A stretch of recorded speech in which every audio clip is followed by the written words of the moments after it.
Baraipur rape murder case में Bengal police ने एक और आरोपी को गिरफ्तार किया है। पुलिस ने नॉर्थ 24 परगना के बशीरहाट से कबीर मोहल्ला को गिरफ्तार किया है। इससे पहले पुलिस ने आज एक आरोपी को मार गिराया है। आरोपी प्रभास मंडल आज पुलिस एनकाउंटर में मारा गया है। प्रभास मंडल का एनकाउंटर उस वक्त हुआ जब पुलिस उसे क्राइम सीन रिक्रिएट करने के लिए घटनास्थल पर लेकर गई थी। बताया जा रहा है कि जिस जगह पर प्रभास मंडल का एनकाउंटर हुआ है वो जगह उसी जगह पर उसे लेकर जाया जा रहा था जहां पर सीन रिक्रिएट करना था, जहां से बच्ची की डेड बॉडी रिकवर हुई थी। बताया जा रहा है कि पुलिस ने क्राइम सीन रिक्रिएशन के लिए रात 12:45 पर बरईपुर थाने से प्रभास मंडल को लेकर सूर्यपुर पहुंची। ये जो पूरा इलाका है काफी सुनसान और कीचड़ से भरा हुआ है। बंगाल पुलिस रात के अंधेरे में हाई पावर टॉर्च के जरिए क्राइम सीन रिक्रिएट करने ही वाली थी कि आरोपी प्रभास मंडल ने पुलिस वाले का हथियार छीन लिया और एक राउंड वहां पर फायरिंग कर उसने भागने की कोशिश की, जिसके जवाब में पुलिस ने आत्मरक्षा में फायरिंग की। गोली लगने से प्रभास मंडल घायल हो गया। पुलिस उसे अस्पताल लेकर गई जहां डॉक्टर्स ने उसे मृत घोषित कर दिया।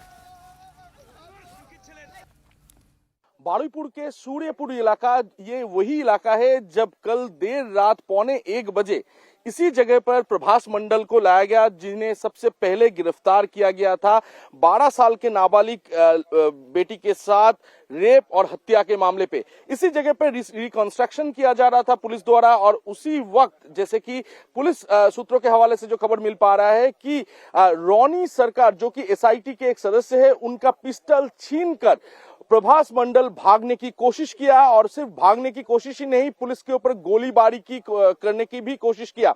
और उसी दौरान जैसे कि देखा गया अर्घ मंडल जो कि एसआईटी के दूसरे सदस्य है, उन्होंने प्रभास मंडल के ऊपर गोली दागी और गोली दागने के बाद इसी जगह में वो लहूलुहार हो गए और इसी जगह से गंभीर रूप से घायल हालत में उन्हें अस्पताल में पहुंचाया गया। हम लोग इस वक्त उसी जगह पे है, इस जगह को थोड़ा दिखाने की कोशिश करेंगे। इसी जगह से अमूमन 100 मीटर दूरी पर उसी बच्ची का बॉडी रिकवर किया गया था रविवार को और वो जगह थोड़ा दिखाने की कोशिश करूंगा। ये इस जगह से अमूमन 100 मीटर दूरी पर वो जगह है जिस जगह पे रविवार को बच्ची का डेड बॉडी इसी जगह से सुबह 5 बजे रिकवर किया गया था। तो इसी पूरी मामले पर रिकंस्ट्रक्शन के लिए कल रात के 1:45 बजे एसआईटी के जो टीम है वो टीम इसी जगह पे पहुंचे और पहुंचते हुए प्रभास मंडल के साथ जब रिकंस्ट्रक्शन किया जा रहा था पूरी घटना का, उसी दौरान आरोप है कि वो पिस्टल छीन के भागने की कोशिश की और मजबूरन पुलिस को उसके ऊपर गोली दागनी पड़ी और अस्पताल में पहुंचने के बाद उसे मृत घोषित कर दिया गया। तो जिस दरिंदे का एनकाउंटर हुआ, जो दरिंदा प्रभास मंडल एनकाउंटर में मारा गया है, वो 4 जुलाई को पीड़िता के साथ देखा गया था। सीसीटीवी फुटेज में प्रभास मंडल 4 जुलाई की शाम 4:44 पर बच्ची के साथ सीसीटीवी में कैद हुआ। इसके बाद वो अगले दिन यानी कि 5 जुलाई को उस तालाब के पास दिखा जहां से बच्ची की डेड बॉडी रिकवर की गई। इस दौरान लोगों ने प्रभास मंडल की पिटाई भी की और फिर बाद में पुलिस ने उसे गिरफ्तार कर लिया। आज यानी कि 8 जुलाई को उसका एनकाउंटर हो गया। अब जरा आपको इस पूरी घटना की जो टाइमलाइन है वो डिटेल से बताते हैं कि घटना में कब कब क्या क्या हुआ है। दरअसल 4 जुलाई की शाम 4:30 बजे 12 साल की मासूम बच्ची अपने घर से निकली थी फ्रेंड की बर्थडे पार्टी के लिए। शाम का 4:30 बजे का वो वक्त था जब बच्ची अपने फ्रेंड के बर्थडे सेलिब्रेशन के लिए अपने घर से बाहर निकलती है। इसके बाद थोड़ी देर बाद लगभग 14 मिनट के बाद शाम 4:44 पर आरोपी के साथ बच्ची नजर आती है। सीसीटीवी कैमरे में ये जो तस्वीरें हैं वो कैद होती है और इसके बाद जब रात को 8 बजे तक बच्ची घर वापस नहीं आती है, परिजन उसकी तलाश करना शुरू कर देते हैं, लेकिन बच्ची का कहीं भी सुराग नहीं मिलता है। इसके बाद क्या होता है वो जान लीजिए। सुबह 4 बजे आरोपी के घर लोग पहुंचने लगते हैं क्योंकि थोड़ा यहां से डाउट होना शुरू होता है। सुबह 9 बजे 5 जुलाई के दिन क्या हुआ, तालाब में लड़की की लाश मिलती है। सुबह 11 बजे मॉब लिंचिंग में इंद्रजीत की मौत हो जाती है। एक युवक की भीड़ ने पीट कर जान ले ली और उसके बाद जो प्रभास मंडल है उसकी गिरफ्तारी होती है, उसकी भी जमकर पिटाई की गई। अब तक इस पूरे मामले में 3 आरोपियों को फिलहाल गिरफ्तार किया गया है। ममता बनर्जी कैंडल मार्च निकाल रही थी, उन्होंने यह भी आरोप लगाया कि शुवेंदु सरकार मुझे घर में कैद कराना चाह रही है क्योंकि मैं बरईपुर बच्ची के घर वालों से मिलने जाना चाह रही हूं, लेकिन मेरे घर के बाहर फोर्स की तैनाती कर दी गई है। ये ममता बनर्जी के आरोप थे। पीड़ित परिवार वाले से सीएम शुवेंदु अधिकारी भी मिलने पहुंचे। डीजीपी को सीएम का आदेश 3 दिन में जांच पूरी करना है। तो 7 जुलाई को क्या क्या हुआ वो मैं आपको बता रही हूं। डीजीपी को सीएम का आदेश मिला कि 3 दिन के भीतर जो पूरी रिपोर्ट है वो सबमिट करिए और इस जांच को पूरी करिए। अब क्या हुआ, आरोपी प्रभास मंडल का एनकाउंटर हो गया 8 जुलाई, यानी कि आज का वो दिन है जब आधी रात को पुलिस प्रभास मंडल को लेकर गई थी सीन रिक्रिएशन के लिए। जहां पर प्रभास ने बताया था बच्ची की बॉडी जहां पर रिकवर हुई थी उस जगह पर लेकर जाया गया प्रभास मंडल को, लेकिन उसने क्या किया, पुलिस से हथियार छीना और भागने की कोशिश की और उसी बीच पुलिस ने आत्मरक्षा में उसका एनकाउंटर किया। 4 जुलाई को सीसीटीवी में बच्ची के साथ जो प्रभास मंडल है आरोपी वो नजर आया था। और अब देखिए कैसे फैसला ऑन द स्पॉट हुआ। जो आरोपी, मुख्य आरोपी इस पूरे मामले में माना जा रहा था, उसका एनकाउंटर हुआ क्योंकि उसने क्या किया, पुलिस से हथियार छीना और भागने की कोशिश करने लगा। बारुईपुर पुलिस जिले के सूर्यपुर इलाका ये वही तालाब है जहां से रविवार सुबह करीब 5 बजे नाबालिग 12 साल उम्र की बच्ची का बॉडी रिकवर किया गया।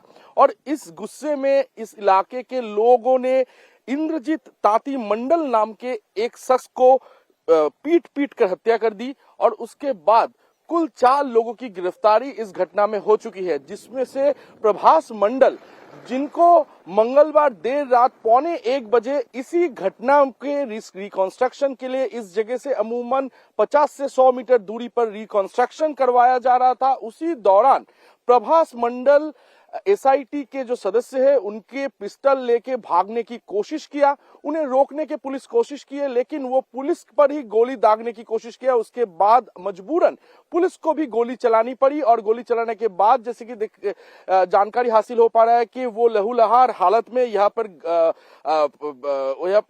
गिर गए और उसके बाद उन्हें यहाँ से सीधा बारुईपुर डिस्ट्रिक्ट हॉस्पिटल में ले जाने के बाद उन्हें मृत घोषित कर दिया गया। यानी कि ये जो पूरी घटना हुई, इस घटना में रिकंस्ट्रक्शन के दौरान ये पूरी हादसा हुई जब पुलिस के पिस्तौल लेके भागने के समय पुलिस को मजबूरन गोली चलानी पड़ी और गोली चलाने के वजह से प्रभास मंडल, जिन्हें सबसे पहले गिरफ्तार किया गया था इस पूरी घटना में, उनकी मौत हो चुकी है। और इसके अलावा कुल 3 लोग और हैं जिन्हें पूछताछ फिलहाल पुलिस की तरफ से किया जा रहा है कि इस घटना के पीछे क्या वही है और इसके अलावा और कोई इस साजिश के पीछे और भी कोई लोग हैं, इसके बारे में लगातार पुलिस की तरफ से पूछताछ किया जा रहा है। तो नाबालिग से रेप और मर्डर के मामले में जो ऑटोप्सी की रिपोर्ट थी वो भी आ गई। इस रिपोर्ट में क्या कहा गया वो सुनिए। रिपोर्ट में ये कहा गया कि पीड़िता के फेफड़े में गंदा पानी मिल गया क्योंकि उसे तालाब में फेंका गया था, यानी कि पानी में फेंके जाने तक वो जिंदा थी, क्योंकि फेफड़ों में पानी तभी भरता है जब मौत डूबने से हुई हो। ऑटोप्सी रिपोर्ट में यह भी कहा गया कि नाबालिग के प्राइवेट पार्ट्स पर चोट के कई निशान मिले, सिर पर भी गहरे घाव मिले हैं जो किसी भारी चीज से मारे जाने या किसी सख्त जगह पर चोट लगने की वजह से हो सकते हैं। ऑटोप्सी रिपोर्ट में यह भी बताया गया कि चोट से बहुत खून बह गया था। डॉक्टर्स के मुताबिक मौत की वजह बहुत ज्यादा खून बहना और डूबने से दम घुटना हो सकती है। अब बंगाल के मुख्यमंत्री शुवेंदु अधिकारी ने 7 जुलाई को पीड़ित परिवार से मुलाकात की थी। मुख्यमंत्री ने डीजीपी को 72 घंटे के भीतर यानी 3 दिनों में जांच पूरी करने के आदेश दिए। साथ ये भी चेतावनी दी थी कि शिकायत दर्ज होने के बाद पुलिस की ओर से अगर 1% की भी लापरवाही हुई तो फिर जिम्मेदार अधिकारियों पर एक्शन होगा। मॉब लिंचिंग में मारे गए इंद्रजीत ताती को भी शुवेंदु अधिकारी ने निर्दोष बताया और कहा कि सीसीटीवी फुटेज के आधार पर दोषियों की पहचान कर कार्रवाई की जाएगी। যত পুলিশের গাড়ি ভেঙেছেন, রেল লাইন উপড়েছেন, প্রায় অ্যাপ্রক্স 200 আইডেন্টিফাইড হয়েছে, প্রত্যেককে অ্যারেস্ট করা হবে। ফার্স্ট অ্যান্ড ফরমোস্ট হচ্ছে 4 জনের মধ্যে 3 জন ধরা পড়েছে, আরেকজনকে ধরতে হবে, ওটা আমরা করছি। রিগার্ডিং কম্পেনসেশন, রিগার্ডিং অ্যাসিস্ট্যান্স আমরা দুটো পরিবারের উপরে ছেড়ে দিয়েছিলাম, ওরা কিছু কথা আমাকে বলেছে। আমি ডিজিপিকে 72 ঘন্টা টাইম দিয়েছি, তিনি আমাকে আমি যা ফাইন্ডিংস পেয়েছি ওনার যে অ্যাডমিনিস্ট্রেটিভ প্রসিডিওর রয়েছে প্রসিডিওর অনুযায়ী একটা রিপোর্ট দেবেন। और हमारे साथ और अधिक अपडेट के साथ हमारे सहयोगी ओंकार सरकार इस वक्त जहां पर एनकाउंटर हुआ है वहां से जुड़ चुके हैं। ओंकार, जरा पूरी टाइमलाइन बताइएगा, कितने बजे आरोपी को लेकर सीन रिक्रिएशन के लिए लेकर जाया गया, कब एनकाउंटर हुआ और ये बंगाल का न्यू नॉर्मल, वहां के लोग इसे क्या कह रहे हैं? जी देखिए, ये बंगाल का न्यू नॉर्मल कहा जा रहा है क्योंकि इससे पहले जैसे कि देखा गया था लगातार महिलाओं के ऊपर जब अत्याचार होते थे, उनके आरोपियों को जो दोषी है उनको छिपाया जाता था। ऐसे ही आरोप बंगाल के तमाम लोग लगाते थे। लेकिन आज जब देखा गया कि ये बच्ची के साथ जब इतना घिनौने हरकत हुआ और उसके बाद जो आरोपी है उनको इनकाउंटर में मार दिया गया, तो कहीं ना कहीं बंगाल के लोग भी काफी ज्यादा खुश नजर आ रहे हैं क्योंकि एकदम मुख्यमंत्री शुभेंदु अधिकारी ने जो कहा था कि सुबह पकड़ेंगे और शाम को खर्च कर देंगे, तो वैसे ही न्यू नॉर्मल अब बंगाल में देखा जा रहा है। अगर ये टाइमलाइन की बात किया जाए तो कल रात के करीब 1:45 बजे उसी स्पॉट पर लाया गया वो आरोपी को कि प्रभास मंडल को कि ये घटना पूरी रिकंस्ट्रक्शन किया जाए। ये जो जगह है, ये जगह काफी खाली सा जगह है, कीचड़ों से भरा हुआ एक जगह है, पानी कहीं भरा हुआ है इस जगह पे, तो ये काफी एक कठिनाईपूर्ण जगह है जहां पर ये पहुंचने समय भी काफी मशक्कत करना पड़ता है। तो उस जगह पर पावरफुल टॉर्च के जरिए उस जगह पर लेकर जाया गया जिस जगह पर बच्ची की रविवार सुबह 5 बजे बॉडी रिकवरी की गई थी। तो उस जगह से अमूमन 50 से 100 मीटर दूरी पर जब रिकंस्ट्रक्शन किया जा रहा था, उसी दौरान प्रभास मंडल जो कि मुख्य आरोपी में से एक है, वो एसआईटी के एक सदस्य के जो गन थे, जो पिस्तौल थे, वो पिस्तौल छीन कर भागने की कोशिश किया। पुलिस की तरफ से जो कहा जा रहा है कि उन्हें रोकने की कोशिश भी किया गया, हालांकि वो पुलिस के ऊपर उस पिस्तौल के जरिए गोली चलाने की हमला करने की कोशिश भी किया। और उसी दौरान अर्घ मंडल जो कि एसआईटी के एक सदस्य है, उन्होंने गोली चलाई और गोली चलाने के बाद उसी जगह पर गंभीर रूप से घायल हो गए प्रभास मंडल और उन्हें अस्पताल ले जाने के बाद मृत घोषित कर दिया गया। तो ये कहीं ना कहीं ये जो एनकाउंटर पूरी हुई है, इस एनकाउंटर के लिए जैसे कि देखा जा रहा है कि बंगाल के लोग काफी खुश है क्योंकि ये जो बच्ची के साथ इतनी बेरहमी से ये घटना घटी है, और इस तरीके की एक पिक्चर बंगाल के भीतर कम से कम सेट करना बहुत ज्यादा जरूरी था ताकि कानून का खौफ तो लोगों के भीतर हो। बहुत शुक्रिया आपका तमाम जानकारी के लिए। बरईपुर रेप मर्डर केस पर बंगाल में सियासी घमासान छिड़ा है। ममता बनर्जी की पार्टी लगातार शुभेंदु सरकार पर हमलावर है। प्रभास मंडल के एनकाउंटर पर टीएमसी अब सवाल उठाने लगी है। रेप मर्डर केस के खिलाफ ममता बनर्जी प्रोटेस्ट कर रही हैं। 6 जुलाई को ममता बनर्जी ने कैंडल मार्च निकाला था और आज फिर वो बालीगंज फारी से हाजरा तक मार्च निकालने वाली हैं। तो वहीं टीएमसी सांसद महुआ मोइत्रा ने प्रभास मंडल के एनकाउंटर को जंगल राज बता दिया और कहा कि बंगाली अब नए बंगाल का स्वागत करें जो यूपी 2.0 बन गया है। टीएमसी ने शुभेंदु सरकार पर सवाल उठाया, एनकाउंटर को जंगल राज बताया, तो बीजेपी की ओर से प्रदेश अध्यक्ष शमीक भट्टाचार्य ने मोर्चा संभाला और कहा कि बंगाल में अब भय नहीं, भरोसा कायम हुआ है। सुनिए उनकी बातें। किसी भी अपराधी को बख्शा नहीं जाएगा। भारतीय जनता पार्टी चुनाव का पहले पश्चिम बंगाल की महिला का सामने वादा किया था, जब भय आउट वर्षा इन, ये प्रधानमंत्री जी का मैसेज था। हमारा संकल्प पत्र में, हमारा मैनिफेस्टो में जो कुछ कहना था हम लोग कर दिया। अभी पश्चिम बंगाल में जो सरकार चल रही है, पश्चिम बंगाल राज्य सरकार चल रहा है, भारतीय जनता पार्टी का सरकार नहीं। शुभेंदु अधिकारी मुख्यमंत्री है और उसका साथ साथ वो स्वराष्ट्र मंत्री भी है।